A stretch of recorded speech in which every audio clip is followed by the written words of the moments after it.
दोस्तों, आज की लाइफस्टाइल ऐसी हो गई है कि हम अपना जीवन जीने के लिए क्या नहीं करते और आखिरकार हार मानकर बैठ जाते हैं। ज़िंदगी में हार तो कभी नहीं माननी चाहिए। एक कहानी सुनाता हूँ आज। एक राज्य में एक राजा रहता था। बहुत प्रतापी था। उसके दरबार में एक विदेशी आया। साथ में एक पत्थर लाया था। जो पत्थर उसने राजा को भेंट स्वरूप दिया। पत्थर बड़ा सुंदर था, राजा को पसंद आया।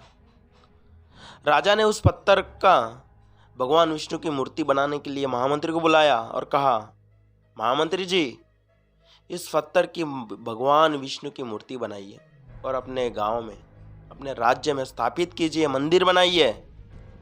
महामंत्री वह पत्थर लेकर राज्य का सबसे बड़ा जो शिल्पकार था, मूर्तिकार था, उसके पास गया।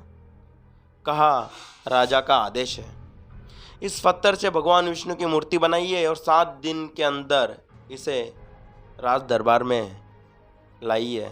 आपको 50 स्वर्ण की मुद्राएं भेंट स्वरूप दी जाएगी।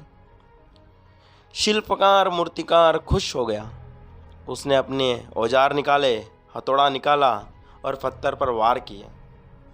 एक के बाद 50 वार किए तो भी पत्थर टस से मस नहीं हुआ। पत्थर टूटना जरूरी था, तभी तो मूर्ति बनती। आखिरकार शिल्पकार थक गया और जब और एक बार अंतिम प्रयास करना चाहा, उसने हथौड़ा उठाया, जोर से घुमाया और घुमाते घुमाते उसने सोचा, जब मैंने 50 बार प्रयास किया तो नहीं टूटा, तो अब क्या टूटेगा। तो उसने अपने हाथ पीछे खींच लिए। अगला अंतिम प्रयास उसने किया नहीं। महामंत्री ने फिर एक साधारण से शिल्पकार के पास गया और वो पत्थर उसे दिया। कहा कि आप इस पत्थर की भगवान विष्णु की मूर्ति बनाइए।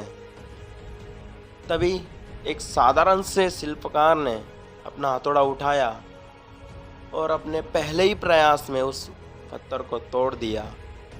पत्थर टूटते ही शिल्पकार ने मूर्ति बनाने का काम शुरू किया और 50 स्वर्ण मुद्राओं का हकदार बन गया। और महामंत्री सोचने लगे कि जो शिल्पकार था पहला, अगर उसने अपना अंतिम प्रयास किया होता तो 50 स्वर्ण मुद्राओं का हकदार होता। इस कहानी से हमें क्या सीख मिलती है? इस कहानी से हमें यह सीख मिलती है कि जीवन में तो बहुत प्रसंग आते हैं, समस्याएं आते हैं, बहुत सारे प्रयास करने के मौके आते हैं। हम हर बार हार जाते हैं, तो यह इसका मतलब ये नहीं कि हम हार कर बैठ जाए। शायद आपका अंतिम प्रयास ही आपको सफलता पर पहुंचाने वाला हो। इसलिए जीवन में कभी हार मत मानिए। अपना हर प्रयास अंतिम सांस तक कीजिए। सफलता एक दिन आपके कदम जरूर चूमेगी।